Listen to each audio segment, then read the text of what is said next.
In this video, we're going to learn how to make this animation a lot smoother. Okay, so let's go ahead and select all the keyframes on all of our layers.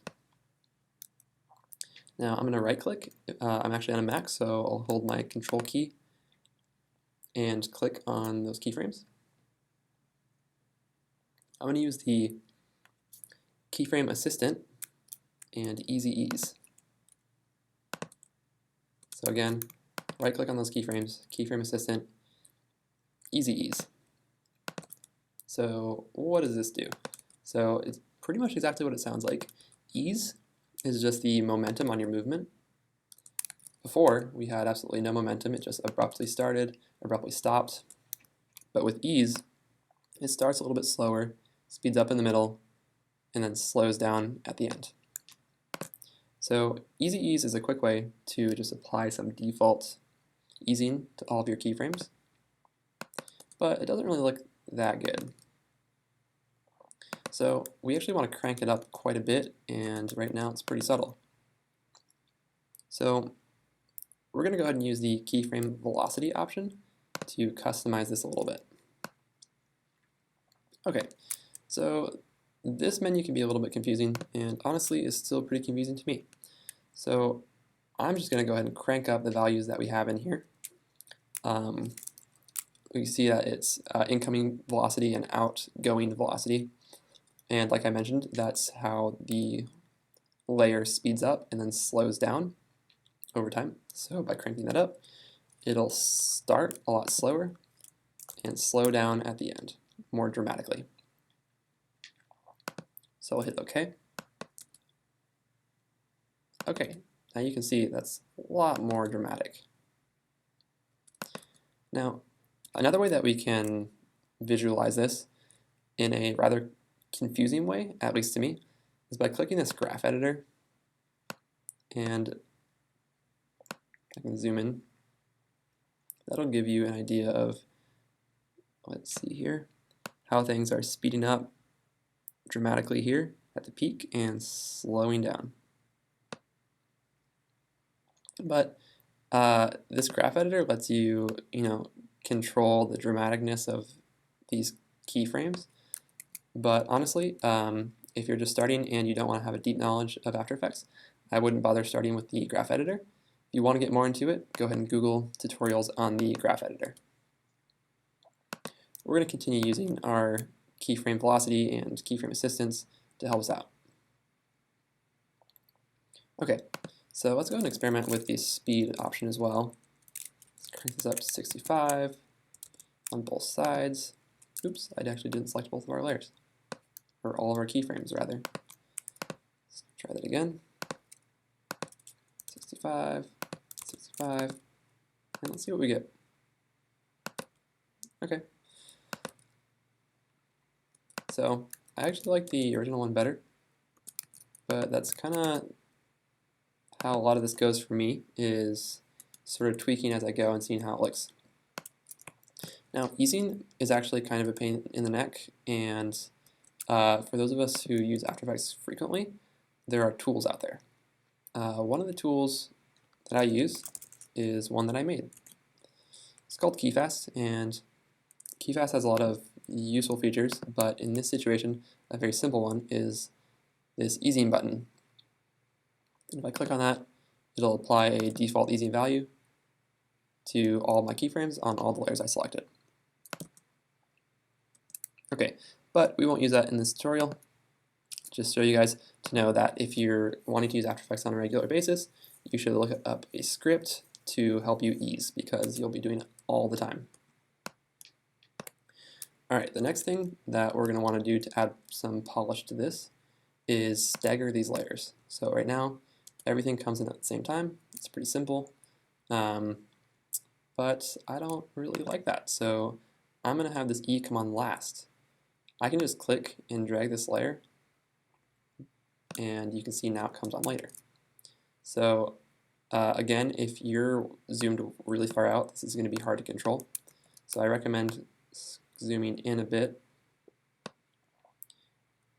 And I'm just going to pull this over just a couple frames. I'm just going to eyeball it. I can always tweak it later.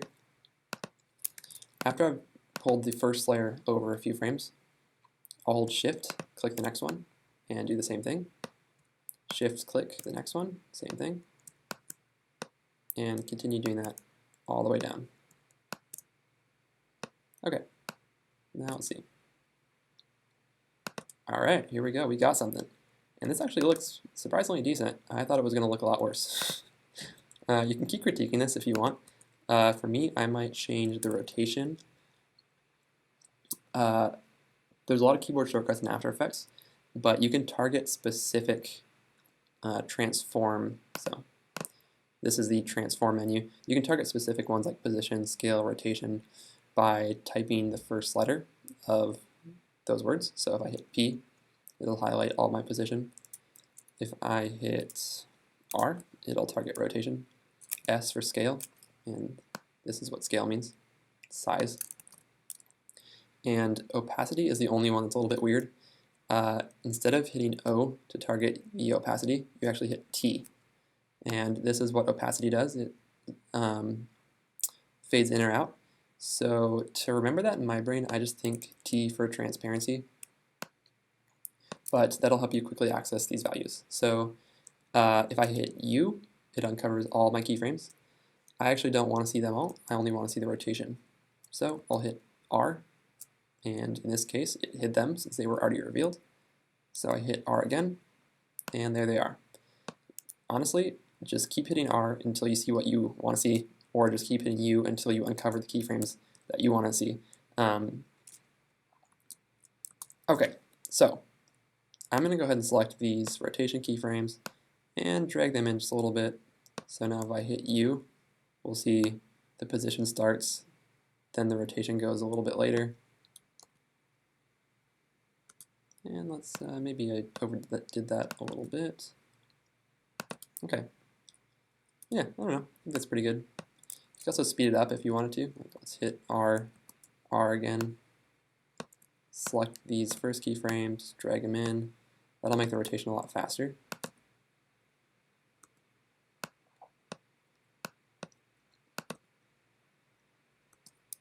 Okay, but you get the point. You can kind of play this as much as you want. You could actually, let's say, cut the easing on the first keyframes by holding Command and clicking, and that'll revert back to the no easing, which just means it abruptly starts. So it's pretty rare that I use that, but every once in a while it's useful to let something abruptly start. Okay, so I'm going to leave it there and let you guys keep tweaking if you want. You could, try different keyframe velocity amounts, or just, see what that does for you. You might get some crazy results. Anyways, hope you guys enjoyed this video series on how to do these logo animations. If you do enjoy it, then give it a thumbs up. And the last thing is I'm actually going to give a shout out, now that I think about it, to my scripts, because it's super useful if you plan on doing this After Effects stuff for a while. If you don't, it's probably not worth it. But, guys, an animation like this, let me just show you quickly using the script. So I'll just start over everything from scratch. KeyFast lets you, let's say, I'll go ahead and turn on overshoot. So now I could check that out. We already have an overshoot. I can add rotation. Okay, we even have a crazy overshoot on our rotation, which in this case I don't want, so I'll turn overshoot back off. Okay, and then I could stagger my keyframes just like we did by hand. I could stagger them this way, or I could stagger them the opposite way. Okay, so you get the point. So doing what we just did could take just a couple of clicks and a couple of seconds using my shameless plug for KeyFast. If you're interested in checking KeyFast out, you can try it for free at aescripts.com/KeyFast, and I will leave a link in the description below. That's it, guys. Hope you enjoyed. See ya.